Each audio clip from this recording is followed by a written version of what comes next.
Преміальна пічка від французького виробника Deville, модель називається Юпітер. Піч має 7 кВт потужності, пічка має сферичне скло з шовкографією, має керамічну внутрішню частину, футировка з кераміки, чавунний под, дуже щільний герметичний зольний ящик. У нас є два важеля для регулювання подачею повітря на первинний допал та на вторинний допал. Можливість під'єднання димоходу як зверху, так і ззаду.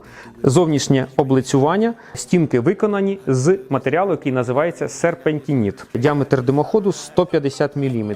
Коефіцієнт корисної дії даної печі становить 82%. Ціна даного виробу становить 2100 євро.